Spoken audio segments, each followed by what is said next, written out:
대학에서 가르치시는 교수님들 중에 외국에서 박사 학위를 받고 대단한 실력을 가져서 학계에서 인정받는 그런 분들이 많이 계십니다. 그런데 그분들 중에 본인은 대단한 실력을 갖고 있는데 강의를 잘 못하는 분들이 종종 계셔요. 그래서 학생들이 저분이 실력이 대단한 걸 알겠는데 도대체 무슨 말을 하는지 못 알아듣겠다, 뭐 이런 얘기를 하는 걸 종종 들어봤습니다.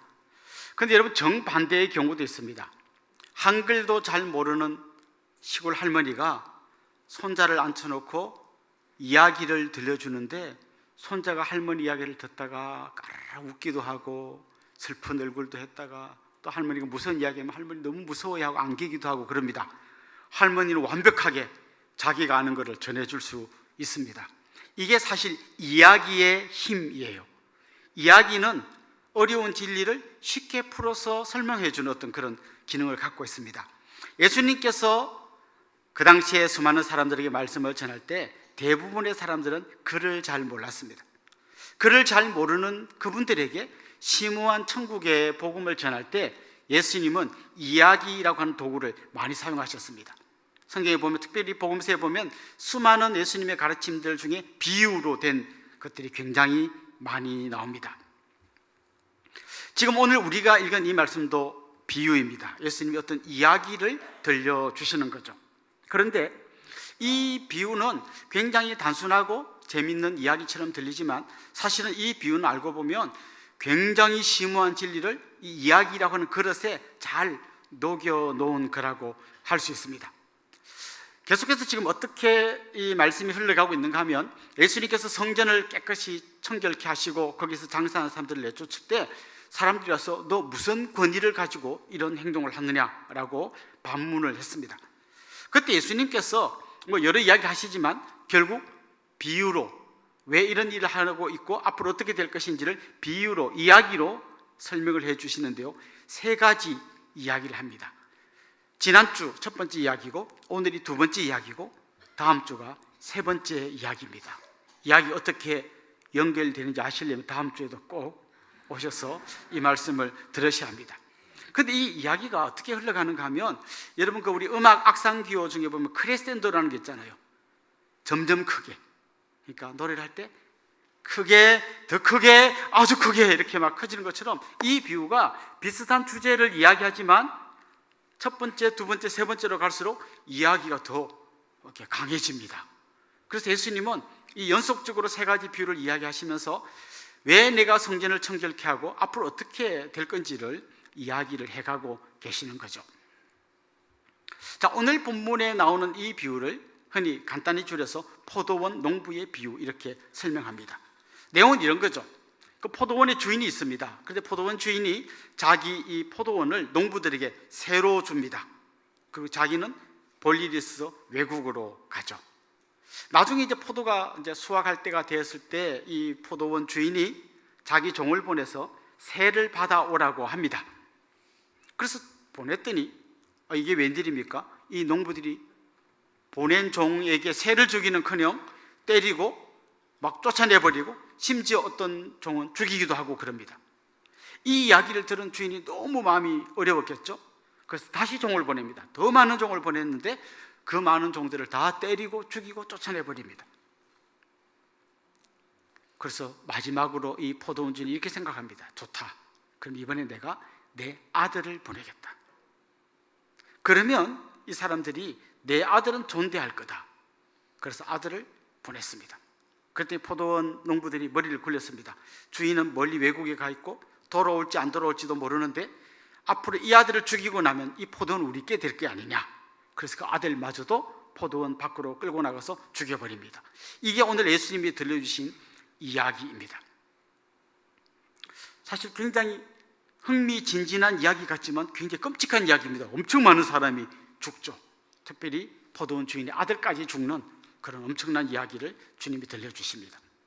이게 지금 이야기로 치면요, 우리가 지금 제가 지금 한 이야기가 내용이 전부거든요. 이 이야기가 한 2분이면 충분히 할 수 있는 이야기예요. 그런데 사실 이 이야기는 구약 성경 전체를 요약하고 거기다가 예수님이 오신 이유까지 덧붙여서 예수님이 이야기 안에 담아 넣으신 겁니다. 그러니까 어마어마한 이야기를 이렇게 아주 압축해서 이야기로 만들어 넣으신 거죠. 자, 그렇습니다. 지금 구약의 내용은 이런 거거든요. 하나님이 끊임없이 선지자들을 보내셔서 하나님의 뜻을 전합니다. 그런데 그 이스라엘 백성들은 계속해서 그 말씀을 듣지 않고 선지자들을 거부합니다. 때로는 선지자들을 박해하고 심지어는 선지자들을 죽이기까지 합니다. 그 모든 과정을 하나님이 기다리고 참으시다가 마지막에는 자기 아들, 바로 예수님을 보내십니다. 이 이야기가 오늘 이 비유가 함축하고 있는 내용, 바로 그 내용인 거죠. 그런데 이 비슷한 내용을 히브리서 1장 1절 2절에 가면 전혀 다른 방식으로 기록해놨습니다. 굉장히 건조한 산문체로 기록했는데 내용은 사실 거의 같은 거예요. 여러분 한번 이야기와 이렇게 건조한 산문이 어떻게 다른지 한번 비교하면서 히브리서 1장 1절 2절 한번 읽어보도록 하겠습니다. 같이 읽읍시다. 옛적에 선지자를 통하여 여러 부분과 여러 모양으로 우리 조상들에게 말씀하신 하나님이 이 모든 날 마지막에는 아들을 통하여 우리에게 말씀하셨습니다. 거기까지 읽읍시다. 자, 여기 보십시오. 옛날에는 선지자들을 통하여 여러 부분과 여러 모양으로 우리 조상들에게 말씀하신 하나님이 이 모든 날 마지막에는 아들을 통하여 말씀하셨다. 이 내용을 예수님은 비유로, 이야기로 만들어서 설명해 주신 것입니다. 자, 주님은 이 이야기를 통해서 뭘 알려주려고 했을까요? 이제 몇 가지 우리가 중요한 주제들을 찾아보면 좋겠는데요. 첫 번째는 이런 거예요. 하나님이 왜 계속해서 선지자들을 보냈을까? 이 질문을 한번 해보는 거죠. 다시 말하면 아까 그 비유로 돌아가서 우리가 재밌는 이야기로 들으면 그만인데 잘 생각해보면 약간 이상한 게 보여요. 자, 보세요. 종들을 보냈는데 새를 안 주고 종을 다 잡아주겠어요. 쫓아냈어요. 그러면 그때 바로 주인이 와가지고 이 나쁜 놈들하고 박살을 내야 되는데 그렇게 안 하고 또 다른 종들을 보내요. 그런데 또 그 종들을 이 나쁜 악한 농부들이 죽이고 쫓아내잖아요. 그런데 주인은 그때도 또 가만히 있다가 잘못하면 자기 아들이 위험한 것 같은 그 자리에 아들을 보냅니다. 결국에는 그 아들이 죽어요. 여러분 이상하지 않습니까? 여러분이 만약 포도원 주인이라면 이렇게 하지 않을 것 같아요. 여러분이 누구에게 가게를 새로 줬는데 새 받으라고 일하는 사람 보냈더니 막 때리고 막 쫓아내고 그래가지고 막 칼 들고 설치고 막 이러는데 아들 보고 네가 가봐라 이러지는 않을 것 같아요. 그런데 이 포도원 주인은 왜 이랬을까? 다시 말하면 하나님은 그렇게 말 안 듣고 삐딱선 타는 이스라엘 백성들을 그냥 박살을 내시지 왜 그렇게 안 하고 기다리고 계셨을까? 또 안 하고 또 거역하고 심지어는 선지자를 죽이기까지 하잖아요. 사실 성경에 굉장히 많은 선지자가 나옵니다. 그 선지서를 기록한 선지자들도 있고요. 성경을 기록하진 않았지만 또 선지자로 활동한 많은 분들이 있습니다. 이름이 알려지지 않은 선지자도 있습니다. 더 거슬러 올라가면 노아 같은 사람도요. 하나님의 의를 전파한 일종의 선지자 역할을 한 사람이에요. 이 방주에 타십시오. 이제 하나님 심판하십니다. 그런 이야기를 했죠. 또 아브라함의 이야기를 보면 창세기 20장 7절에 이런 말씀이 나옵니다. 이제 그 사람의 아내를 돌려보내라. 그는 선지자라. 그가 너를 위하여 기도하리니. 아브라함을 보고 선지자라고 말합니다. 그러니까 그 당시에 살았던 믿음의 사람들은 일종의 선지자로서의 역할을 하면서 하나님의 이야기를 계속해서 전파한 거예요. 그런데 사람들이 반응을 보이지 않습니다. 그런데 하나님은 포기하지 않으시고 계속해서 보내십니다. 선지자들 중에 요아스라고 하는 왕 때에는 어떤 일이 있었는가 하면 요아스가 사실 왕이 되기 굉장히 어려운 상황이었는데 여호야다라고 하는 제사장이 잘 이렇게 일을 만들어서 그를 왕으로 추대했습니다. 굉장히 고마운 분이죠. 그런데 이 여호야다가 죽은 다음에 그의 아들 스가랴가 제사장이 되었을 때 스가랴가 그 왕이 잘못한 것에 대해서 경고를 하니까 왕이 그를 죽여버립니다. 은인의 아들인데 죽여버려요. 듣기 싫은 거죠. 하나님의 말씀을 듣기 싫어서 죽여버립니다.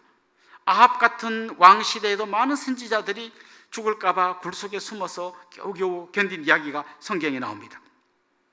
에레미야는 이스라엘이 멸망할 걸 예언하다가 결국은 토굴 속에 갇히기도 하고 막 죽기 직전까지 가는 수많은 어려움을 겪습니다. 히브리서 11장에 보면 어떤 하나님의 사람은 톱으로 켜져서 순교했다는 기록이 나오는데, 야사에 의하면 그 사람이 이사야 선지자일 것이고 므낫세 왕 때 톱에 켜져서 순교했을 거라고 전해집니다. 자, 끊임없이 선지자들을 박해하고 죽이고 말 안 듣고 하나님은 그런데 계속해서 보내요. 계속해서. 그리고 마지막에는 아들까지 보냅니다. 여기서 우리가 발견해야 될 중요한 진리가 있습니다.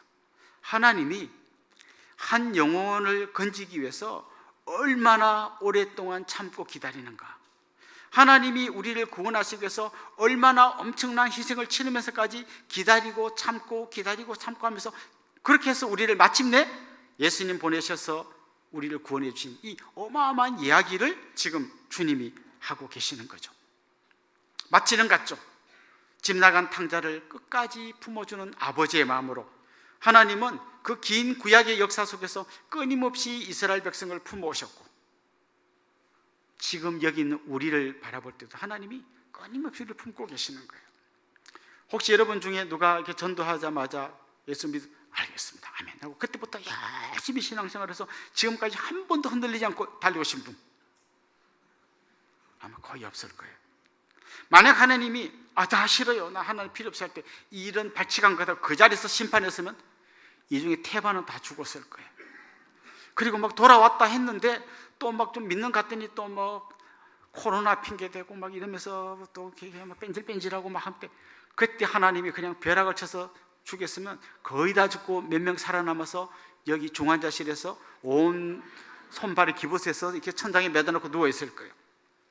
그런데 우리가 지금 이렇게 멀쩡히 살아있는 이유는 하나님께서 끊임없이 기다려주시고 또 용서해 주시고 참으시면서 기다리는 거예요. 심지어 자기 아들까지 보내주면서 우리를 건져주시고 기다리는 거죠.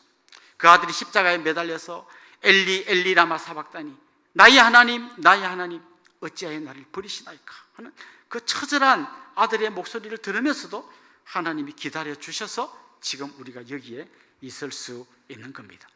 자, 그러니까 오늘 이 이야기 속에 등장하는 한 주제는 하나님이 오래 참으시고 기다려 주신다, 그리고 그 넓은 품에 우리를 안아주신다라는 것을 말씀하고 있는 거죠.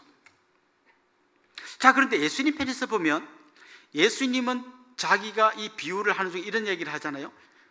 포도원 주인 아들을 보냈더니 그 아들을 포도원 밖으로 끌고 가서 죽여버렸다. 다시 말하면 이게 예수님 자신이 이렇게 죽을 거라는 걸 미리 이 이야기 속에서 다 말씀하신 거예요. 다시 말하면 예수님은 자기가 죽을 줄 알면서도 그 길로, 십자가의 길로 한 걸음씩 한 걸음씩 더 가까이 가는 겁니다. 그 당시 유대 지도자들이 볼 때 예수님은 눈에 거슬리는 가시 같은 존재였잖아요. 어디서 저 시골 촌놈이 와가지고 막 나라를 소란케 하고, 더욱이 이 종교 권력자인 자기들의 입지를 막 흔들어 놓는 걸 보고 저 인간 없애야겠다 생각했는데, 알고 보니까 그분이 하나님의 아들이었던 거죠. 자, 근데 여기서 중요한 게 있습니다. 하나님이 무한히 기다려주시고 우리가 부족해도 품어주시고 끝까지 하시는 그런 분이신데 그게 영원하지는 않다는 거예요. 하나님이 우리에게 내미신 마지막 카드가 있는데 그게 바로 예수 그리스도예요. 그래서 이 아들까지 거부하고 죽인 이 악한 농부들 어떻게 할까요? 예수님은 지금 비유를 들려준 다음에 청중들에게 물어봤어요. 이 나쁜 악한 농부들 어떻게 하는 게 좋겠어? 그때 그 청중들이 대답하는 거예요. 그 악한 농부들은 그 주인이 와가지고 진멸시켜야 됩니다. 그리고 이제 그 포도원을 그놈들 말고 다른 사람들에게 새로 주는 게 좋겠습니다. 청중들이 대답했어요. 맞아요. 주님은 지금 그런 계획을 갖고 계시는 것이죠. 41절 한번 봅시다. 같이 읽어봅시다. 그들이 말하되 그 악한 자들을 진멸하고 포도원은 제때에 열매를 바칠 만한 다른 농부들에게 새로 줄지니이다. 44절도 읽어봅시다. 이 돌 위에 떨어지는 자는 깨지겠고 이 돌이 사람 위에 떨어지면 그를 가루로 만들어 흩으리라 하시니. 자, 지금 주님 무슨 말씀을 하고 계신가 하면 끊임없이 기다리고 참으시고 배반하는 사람들을 품어주시는 그 하나님이 도저히 안 되겠다 하고 마지막으로 자기 아들을 보내주셨는데 그 아들까지 거부한다면 그들에 대해서는 반드시 하나님이 진노하시고 심판하시겠다는 것을 말씀하신 거예요. 미국의 저명한 목회자 중에 롯벨이라고 하는 목사님이 있습니다. 이분이 한 오래전에 아주 유명한 베스트셀러 책을 쓰셨는데요, 책 제목이 Love Wins예요. 사랑이 이긴다라는 책입니다. 그 책의 내용이 무슨 내용인가 하면, 하나님은 사랑이 하나님이시기 때문에 절대로 사람들을 지옥에 보내지 않는다 라는 내용이에요. 어떤 반응이 미국에서 일어났을 것 같습니까? 이 책이 뉴욕 타임즈가 집계하는 도서 중에 두 번째 인기 책이 되었습니다. 그야말로 미국인들이 열광했습니다. 뉴욕 타임즈에서는 이렇게 그 책 저자 목사님을 평가했습니다. 기독교계에 비범한 록스타가 나왔다, 이렇게 이야기했습니다. 얼마나 멋진 말입니까? 지옥이 없습니다. 여러분 마음대로 살아도 됩니다.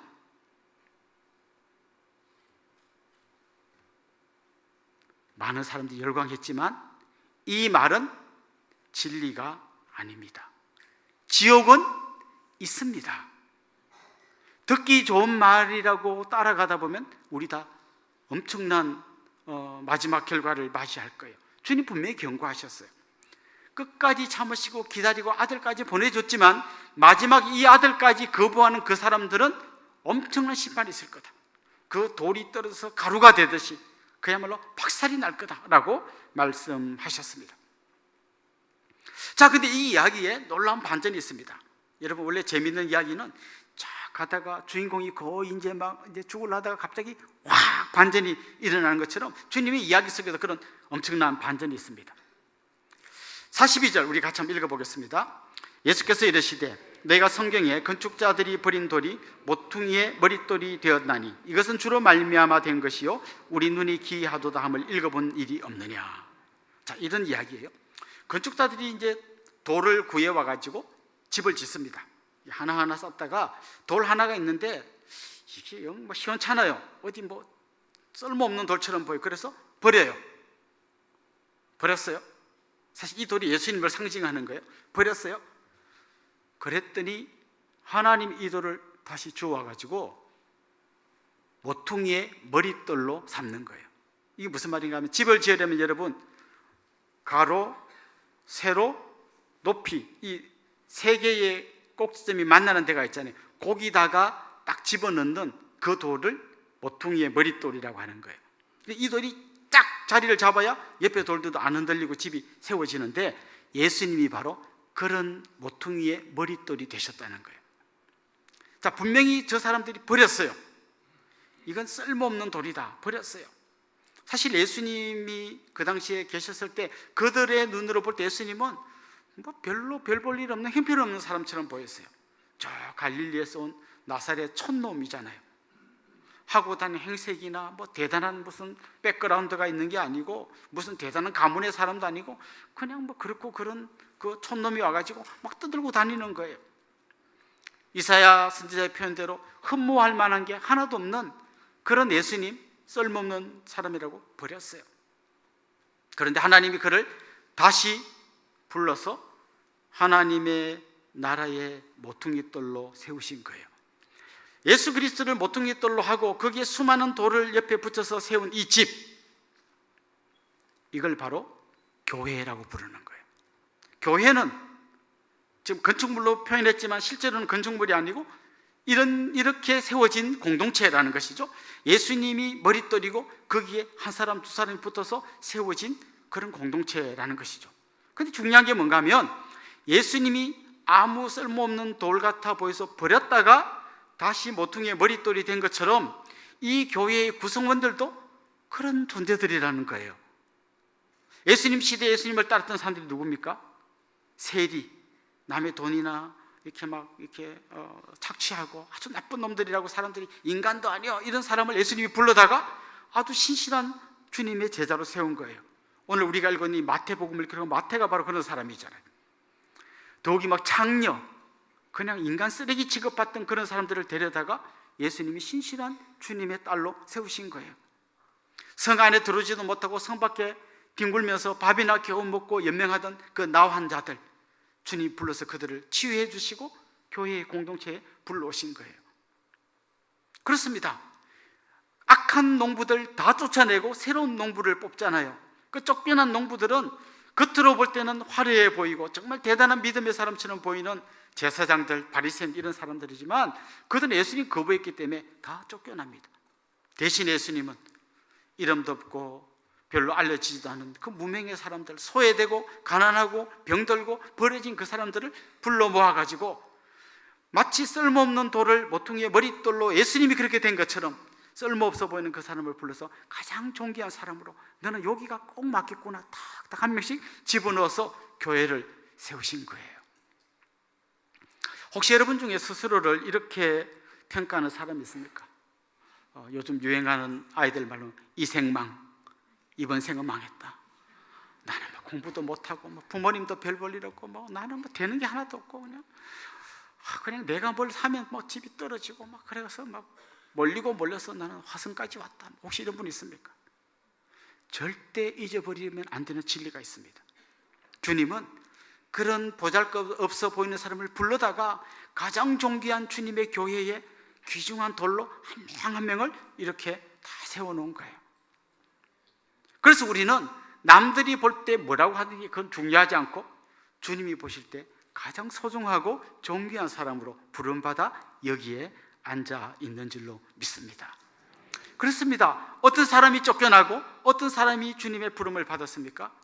자기 스스로 대단한 사람이라 생각하고 교만하고 배불러 있던 사람들은 쫓겨났고 의에 줄이고 목마른 사람, 그 심령이 가난한 사람, 주님이 아니면 소망이 없다는 그 사람들을 주님은 다 부르셔서 주님의 사람으로 세워주신 거예요. 예수님 당시에 제자들 보십시오. 베드로, 물고기 잡던 이름 없는 저 시골의 어부 이런 사람을 불러서 주님 교회의 귀한 지도자로 세우셨습니다. 마태, 삭개오, 세리를 부르셨고요, 창녀를 부르셨습니다. 그 이후에도 기독교 역사 속에 이런 사람들의 이름을 대라고 하면 아마 한 달 밤새도록 해도 다 못 이야기할 거예요. 여러분이 많이 들어보셨던 아구스티누스라고 하는 이 사람은 원래는 아주 방탕한 인간 쓰레기 같은 사람이에요. 그런데 이 사람이 주님의 부름을 받고 주님 만나서 얼마나 놀랍게 변화됐든지 요즘 우리가 그를 부를 때 앞에 세인트라는 말을 붙입니다. 성 어거스틴이라고 이야기합니다. 그게 변화되는 거예요. 우리나라에 복음이 들어온 이후에도 이런 사람이 수도 없이 많습니다. 대표적으로 제가 한 분을 소개해 보고 싶은데요, 일제시대 때 충남 예산에 살던 임숙재라고 하는 아가씨가 있었어요. 17살 때 결혼했습니다. 그런데 그녀가 19살 되던 해에 남편이 죽었어요. 여러분 상상해 가십니까? 19살의 청산과부, 도무지 소망이 없는 이 여인이 지인의 소개로 서울에 있는 한 부잣집에 식모로 가게 됐어요. 근데 거기서 열심히 일을 하니까 그 주인 어르신들이 참 착한 이 사람이 왔구나. 그래서 혹시 내가 도와줄 거 없냐, 부탁할 거 없냐 물었더니 두 가지 부탁을 했어요. 야간이라도 괜찮으니까 제가 학교에 가서 공부 좀 하게 도와주십시오. 첫째. 둘째, 어르신들이 교회 갈 때 저 좀 데리고 가주세요. 안 거예요. 이 사람은 왜 이 어르신들이 이렇게 착한지 안 거예요. 나도 이분들 따라서 교회 가고 싶다. 그래서 이 임숙재 청산과부가 교회 가서 하나님을 만나고 또 야간학교, 그 당시에 숙명여학교 야간부에 들어가서 열심히 공부를 했어요. 그래서 그 학교에서 너무 열심히 공부해서 장학생으로 우등으로 졸업을 하게 되었습니다. 학교에서 앞으로 이런 인재는 좀 키워야 된다. 그래서 저 일본으로 유학을 보내줬습니다. 도쿄 사범대학에 가서 또 열심히 공부하고 이제 30세에 아주 당당한 신여성이 되어서 돌아왔습니다. 돌아와서 이 여인은 자기가 공부했던 그 숙명 고등여학교에 선생님으로 들어갔다가 나중에는 교장이 됩니다. 그리고 나중에는 같은 재단에서 세운 숙명여전의 교수가 됩니다. 해박이 되고 난 다음에 숙명여전이 숙명여대로 나중에 승격되었을 때 이분이 초대 총장이 됩니다. 이분이 바로 임숙재 교수님입니다. 저는 이런 생각이 들어요. 이분이 총장이 되었기 때문에 우리가 하는 게 아니라 소망 없는 청산가부, 인생에 아무 희망이 없어 보여도 예수 그리스도를 만나는 순간 버림받은 돌이 모퉁이의 머릿돌이 되듯이 그 주님이 먼저 그렇게 되셨기에 그분이 부른 그 교회의 성도들 한 사람 한 사람도 그런 존재로 세워가게 될 줄로 믿습니다. 여러분은 가진 것 없고 내세울 것 없는 그냥 버려진 돌 같은 그런 존재처럼 스스로 느끼실지라도 더 이상 그런 목소리에 귀를 기울이면 안 됩니다. 나는 원래 그런 존재였을지 몰라도 예수 그리스도를 만난 나는 가장 소중한 주님의 딸이고 가장 소중한 예수님이 자기 생명을 바쳐서라도 구원해내려고 싶어하는 너무 귀한 사람이라고 하는 그런 당당함으로 살아가시면 좋겠습니다. 이제 10월의 마지막 날이 가까이 오고 있는데요, 여러분 10월의 마지막 날이 무슨 날인지 아십니까? 유행가 가사에 나오는 그 날이 아니고 그 날이 바로 종교개혁 기념일입니다. 저 시골 변방에 이름 없는 수도사 마틴 루터가 95개조의 경문을 붙인 날입니다. 그런데 그 이름 없는 그 마틴 루터를 통해서 하나님은 종교개혁이라고 하는 어마어마한 일을 이루셨습니다. 사람들이 볼 때는 그가 버린 돌처럼 보여도 하나님이 그를 모퉁이 돌같이 귀하게 써주신 것이죠. 우리는 바로 그런 사람들입니다. 여기 있는 한 분 한 분이 그런 인생을 세워가시면 좋겠고요, 그러기 위해서는 정말 두 팔 벌리고 기다리시는 그 주님 앞에 온전히 나아가 엎드리고 주님 저를 불쌍히 여겨주시고 저를 주의 품에 안아주십시오. 그때 주님은 여러분을 불러서 가장 소중한 하나님의 사람으로 세워가실 줄로 믿습니다. 그렇습니다. 하나님 불순종한 이스라엘 백성들을 끝까지 기다려주시다가 마침내 아들을 보내셨고 이제 이 아들을 거부하는 자에게는 엄청난 심판을, 그리고 이 아들의 손을 붙드는 사람에게는 아무리 초라한 인생이라도 복된 인생으로 바꾸어 가십니다. 여러분 한 분 한 분이 그런 복된 인생을 살 수 있기를 주님의 이름으로 축원합니다.